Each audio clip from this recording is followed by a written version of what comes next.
Good evening. It's 6 o'clock on Thursday, September 8th, 2016.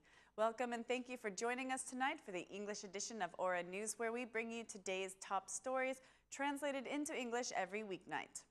Students protested outside the Parliament building today during the plenary session for the second day in a row. With placards in their hands, the students asked to return to the old system and annul the current formula for university admissions. They claim that their high grade average has not been taken into account and that the criteria based on merit and preference is not implemented. They also claim that the university's new formula based on the new law on higher education was explained too late. They asked for a meeting with the Minister of Education as, according to them, the public meetings with the minister held with some students did not really show their problem. Students said that they can head to the administrative court to ask for a repeal of the Ministry of Education's procedure. During the protest, some students attempted to cross police cordon and block the entrance of the Parliament building, but police officers intervened and stopped them.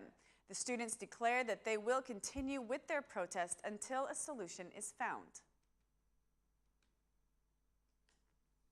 The current practices for admission into universities sparked harsh debates in today's plenary session. The former Prime Minister, Berisha, asked for the resignation of the Minister of Education and the immediate establishment of a commission to cancel the current criterion and declare new criteria for university admission. The former Prime Minister called the current formula corrupt, eliciting this response from the Vice Prime Minister. Admissions into universities should not be politicized. The first phase was only ranking, not selection. Students will have the opportunity to go to university. 25,000 students will be accepted at the universities, he said. The former Prime Minister offered support to the students and urged them to continue their battle as they will have the opposition by their side. The Socialist MP, Arian Bracha, asked for the government and university leaders' maximum commitment to clarify the university admission procedures for students and to bring the chaos to an end. The former Prime Minister stated there is no need for clarification in this situation, but reiterated that only canceling this procedure is the solution. The Socialist MP, Ben Blushi, also criticized the government for penalizing the best students. The Minister of Education repeated again that this is only the first phase and that the students will have the opportunity to change their preferences in the second phase. She once again stated that 25,000 students will be accepted in the public universities and that the second phase of applications will start on September 20th. The Socialist Movement for Integration criticized the Ministry of Education for the situation that has been created by the university admission procedures. The SMI MP, Katie Mehmetaj, asked for open dialogue and more transparency about the issue. Students should have been informed earlier about the change in criteria. They should have been informed about the changes in the first year of high school and not in the third year of high school. It's not normal for changes to be made in the last year. Failure to coordinate between the Ministry of Education and the universities caused chaos and concern among the students. The bylaws that made the law applicable were not approved at the right time, and this brought the consequences that we are seeing today. We will ask the Ministry of Education to consider several criterion. The information should be given to the students, declared the SMI MP, who asked the Ministry of Education to show responsibility to the students and to make the procedures more transparent.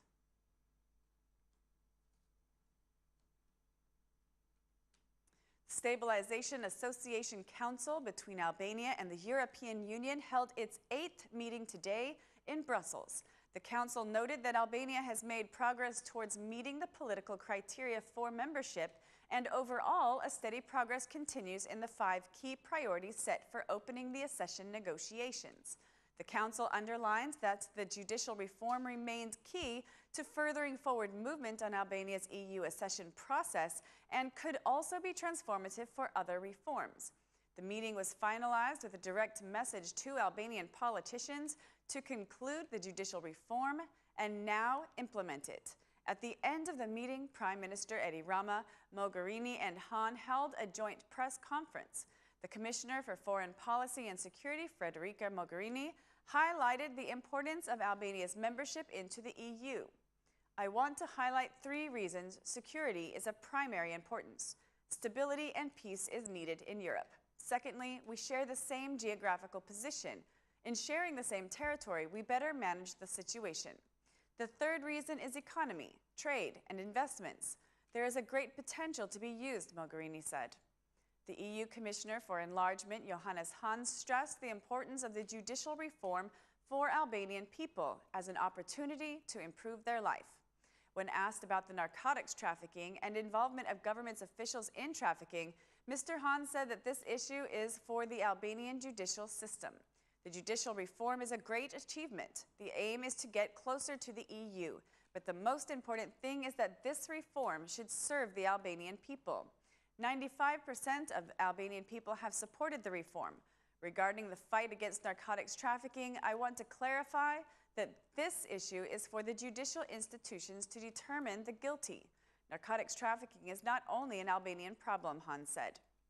Prime Minister Rama declared that Albania is committed to meeting the criteria set by the European Union, saying he considers them the only path towards the goal. Albania is determined to move forward. Albania is committed to fulfilling 5 crucial priorities. We hope to get a positive recommendation.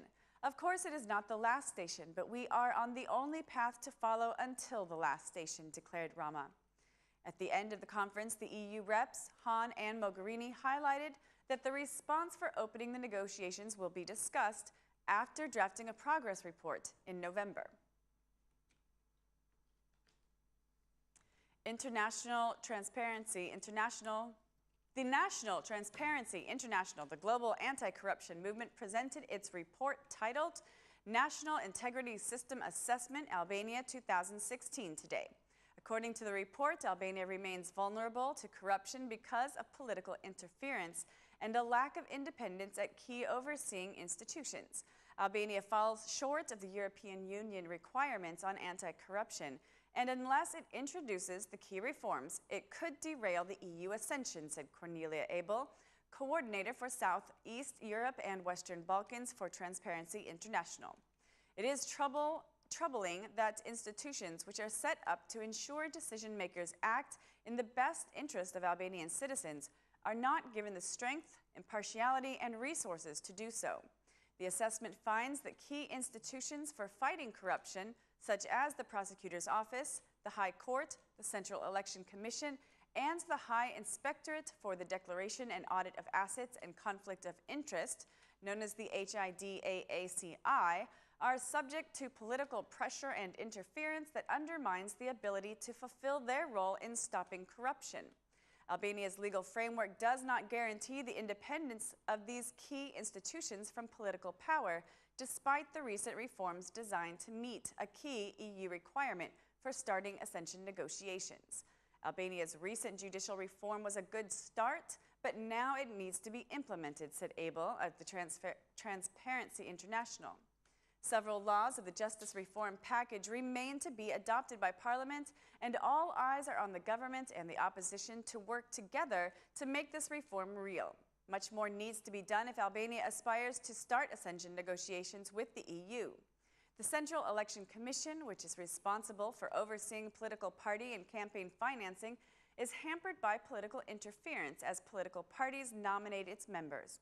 Despite an oath of impartiality, political loyalties have been evident in the past years. Protection of CEC members is weak. This report shows where changes are clearly needed to fight corruption. Albania has one of the highest levels of perceived corruption in the region. Albanians are disillusioned with the political system, and they're tired of seeing the corrupt use money or influence to buy their way out, said Abel. Elected and appointed officials must understand that they hold their positions to improve the lives of the Albanian citizens. Any abuse of position must be exposed, denounced, and punished, reads the report. A 2-day high-level conference named The Challenges of Ombudsmen in the Face of Migratory Flows, which has been held in Tirana, came to a conclusion today. The conference was concluded with a joint statement from the Ombudsman, who pledged to monitor and exert positive pressure towards transitory countries for the respect of migrant rights. In the joint declaration, the Ombudsman pledged to cooperate. The countries are responsible to protect the refugees' rights. National obligations related to human rights should be implemented. Obligations for asylum seeking and the right to ask for asylum should be implemented. The countries should have proper conditions to receive migrants and refugees, says the declaration. The Ombudsman declaration will be sent to the UN General Secretary in order to convey a new spirit for humane treatment in the context of migratory flows. The declaration will be considered a guideline for human rights to guarantee and preserve human dignity regardless of the country. That's all for our English edition this evening. Please join us again Monday through Saturday at 6 p.m. for your local news in English. My name is Mari, and on behalf of Aura News, thank you and good night.